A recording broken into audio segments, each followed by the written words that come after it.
Bismillahirrahmanirrahim. Assalamualaikum warahmatullahi wabarakatuh. Alhamdulillahirrabbilalamin wa bihi nasta'in. Wassalatu wassalamu ala asyrafil anbiya'i wal mursalin wa ala alihi wa sahbihi ajmain. Amma ba'du. Yang kami hormati dosen kami, yaitu dosen pengampu mata kuliah pengembangan media pembelajaran PAI, yaitu Bapak Dr. Haji Agus Maimun MPD, sekaligus beliau dekan kami, yaitu Fakultas Ilmu Tarbiyah UIN Maulana Malik Ibrahim Malang. Oke, alhamdulillah. Perkenalkan dulu, nama saya Muhammad Fahri Salam. Saya dari kelas Magister PAI, yaitu D, kelas D. Oke, sekarang saya tidak sendiri, insya Allah nanti akan bersama Mas Ainur Ridho. Kami insya Allah hari ini akan menjelaskan tentang pengembangan materi pembelajaran PAI. Apa saja pembahasannya? Pembahasannya itu ada 4 dia. Ada pengembangan peta konsep, grafis, matrik, dan bagan. Oke, sebelum materinya Mas Ainur Ridho, saya akan menyampaikan pendahuluannya ya. Jadi pembelajaran adalah membelajarkan siswa menggunakan asas pendidikan. Dengan teori pembelajaran banyak sekali ya. Sedangkan merupakan penentu utama keberhasilan pendidikan. Pembelajaran merupakan proses komunikasi dua arah. Pengajar dilakukan oleh pihak guru sebagai penduduk. Tentu dalam dunia sekolah itu ada guru, kalau dalam kampus ada dosen, itu pengajar ya. Kalau pesantren apa? Ustadz atau kiai. Sedangkan belajar dilakukan oleh peserta didik atau murid. Sedangkan menurut Corey, sebagaimana yang dikutip oleh Sheffield, segala pembelajaran adalah suatu proses di mana lingkungan seseorang secara disengaja. Jadi pembelajaran disengaja, belajar di sekolah, di kampus, di pondok, tentu disengaja yang dikelola untuk memungkinkan ia turut serta dalam tingkah laku tertentu dalam kondisi khusus atau menghasilkan respon terhadap suatu tertentu. Jadi pembelajaran ini merupakan subjek khusus dari pendidikan. Jadi proses dalam pendidikan. Oke, sekarang kita akan belajar bagaimana pengembangan materi pembelajaran PAI ini. Insya Allah akan dijelaskan oleh Mas Ainur Ridho. Kepadanya kami persilahkan. Bismillahirrahmanirrahim. Assalamualaikum warahmatullahi wabarakatuh. Perkenalkan, nama saya Ahmad Ainur Ridho dari Magister Pendidikan Agama Islam kelas D. Baik, di sini saya akan sedikit menjelaskan tentang pengembangan materi pembelajaran PAI dengan berbagai macam sumbernya.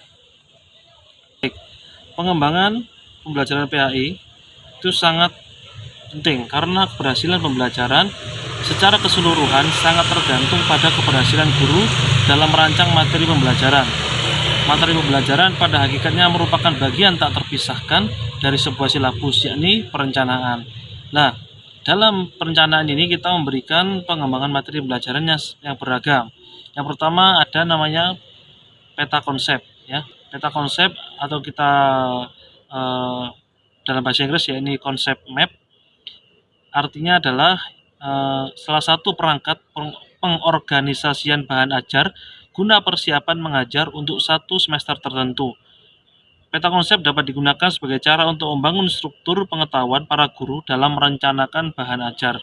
Nah, jadi peta konsep ini adalah dibuat oleh guru untuk merencanakan bahan ajar yang akan diajarkan kepada para siswa-siswinya. Adapun beberapa langkah dalam membuat peta konsep.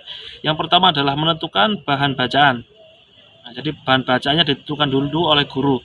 Kemudian menentukan konsep-konsep yang relevan. Yang ketiga adalah mengurutkan konsep-konsep itu mulai dari yang paling inklusif sampai yang paling tidak inklusif atau contoh-contoh. Yang keempat, menyusun konsep-konsep itu di atas kertas mulai dengan konsep yang paling inklusif dan puncak ke konsep yang paling tidak inklusif. Yang lima, menghubungkan konsep yang berkaitan dengan garis-garis penghubung dan memberi kata penghubung pada setiap garis penghubung itu. Yang keenam, mengembangkan peta konsep tersebut, misalnya dengan menambahkan 2 atau lebih konsep baru ke setiap konsep yang sudah ada dalam peta konsep. Jadi intinya itu seperti akar, jadi seperti dari dari intinya, kemudian dibuat cabang-cabang yang mana itu adalah dari yang inklusif sampai yang paling tidak inklusif, jadi menyebar, jadi meluas begitu. Nah, jadi dari yang kecil ke yang besar sebagai penjabaran, dan juga nanti guru bisa menambahkan beberapa tambah-tambahan kecil dalam peta konsep tersebut. Kemudian berikutnya saya akan menjelaskan tentang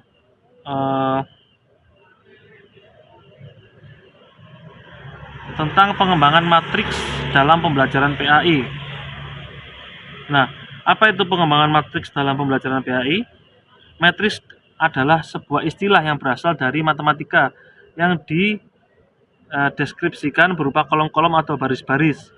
Dan secara istilah, matriks memiliki pengertian data yang tersusun dalam bentuk baris dan kolom, dan data yang saling berkaitan satu dengan yang lainnya, serta model ini biasa digunakan dalam memilih media rancangan.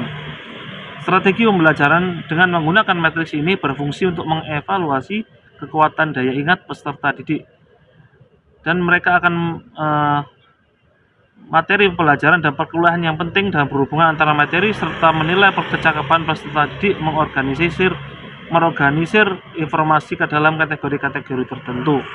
Nah, matriks adalah seperti itu, jadi adalah mendeskripsikan dari sebuah kolom-kolom. Jadi suatu benda atau suatu tujuan pembelajaran itu dideskripsikan dengan kolom-kolom agar para siswa-siswi atau peserta didik memahami apa yang akan disampaikan oleh guru tersebut. Nah, jadi lebih terperinci dari beberapa indikator-indikatornya. Untuk contoh bisa dilihat di PPT. Sekian dari saya, kurang lebih yang mohon maaf. Wassalamualaikum warahmatullahi wabarakatuh. Oke, bertemu lagi bersama saya Muhammad Faris Salam. Saya akan menyampaikan materi tentang pengembangan grafis dan bagan. Bagaimana pengembangan media grafis dan bagan dalam pembelajaran apa ini? Oke, kita bahas secara singkat, padat, jelas ya. Jadi media grafis ini merupakan suatu media visual yang dapat menyalurkan informasi dari sumber informasi kepada penerima informasi tersebut. Jadi kita sebagai guru, pendidik, dosen bisa menggunakan media ini, media grafis ini banyak sekali macamnya nanti ya. Jadi media grafis ini dapat berfungsi untuk menarik perhatian. Jadi pembelajarannya tidak membosankan, tidak hanya mendengarkan guru hanya berceramah, murid mendengarkan terus ngantuk. Itu membosankan. Makanya ada media grafis. Nanti banyak sekali macam-macamnya. Jadi media grafis merupakan media sederhana yang sangat relatif murah harganya. Seperti contoh, ada berapa ini? Ada card atau bagan, ada gambar, foto, grafik, dan poster. Kita akan jelaskan satu persatu. Jadi dari bagan dulu ya. Jadi bagan atau pohon, the card. Jadi bagan ini, jadi bagan adalah pohon, menggambarkan suatu pohon yang terdiri dari akar, batang, lahan, ranting, dan daun. Bagan, pohon dalam perjalanan agama Islam dapat digunakan dalam mempelajari silsilah. Jadi silsilah dari silsilah Nabi Muhammad SAW, bagaimana beliau itu dari silsilahnya dari mana, itu bisa belajar dan melalui bagan pohon ini. Ada juga bagan tertutup.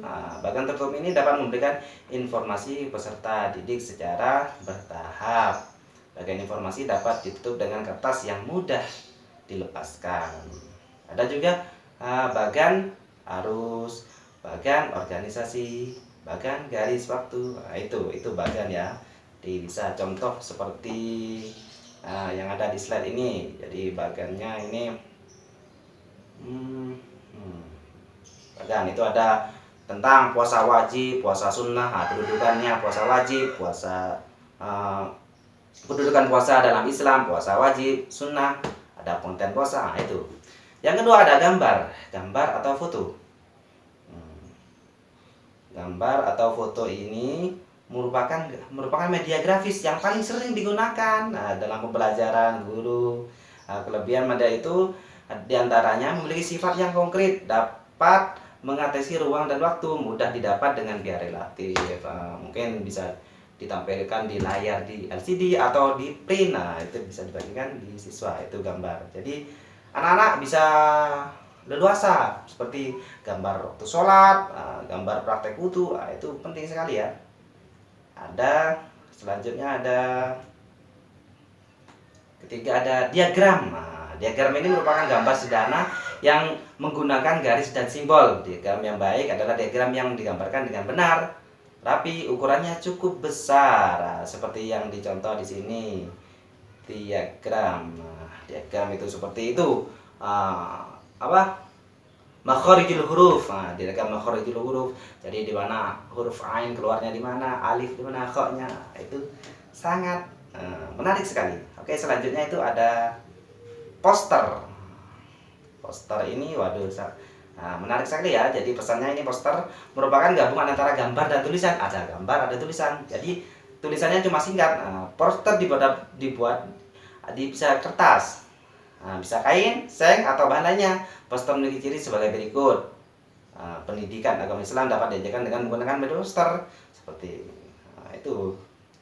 Menarik sekali kan. Seperti yang digambar di PPT itu ada poster karena sedekah membawa berkah. Itu ada gambar tangan bertiga. Itu sangat menarik sekali.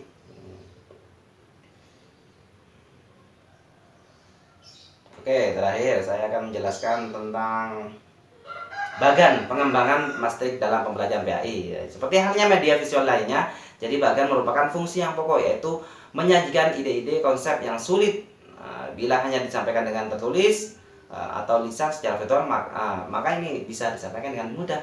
Bagan itu ada bagiannya, ada dapat media ini baik dengan harus dapat dimengerti anak, sederhana, lugas, diganti pada waktu-waktu tertentu itu.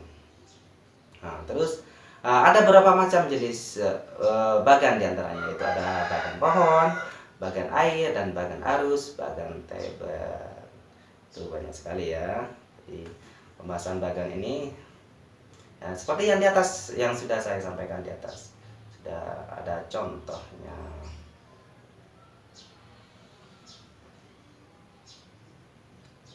Jadi alhamdulillahirobbilalamin, cukup sekian dari kelompok kami ya. Saya Fahri dan Mas Ainur Ridho. Jadi kesimpulannya, pengembangan materi dengan menggunakan media pembelajaran sangatlah penting, sangat, biar tidak membosankan. Nah itu sangat penting dipahami dan digunakan guru pendidikan agama Islam dalam melaksanakan pembelajaran agar tercapainya 7 pembelajaran yang telah ditetapkan dengan menggunakan media pembelajaran bersifat verbalis dari peserta didik dapat diminimalisir. Sehingga guru dituntut kreatif, inovatif dengan menggunakan media tadi. Oke, cukup sekian dari kami. Wabillahi taufiq hidayah. Wassalamualaikum warahmatullahi wabarakatuh.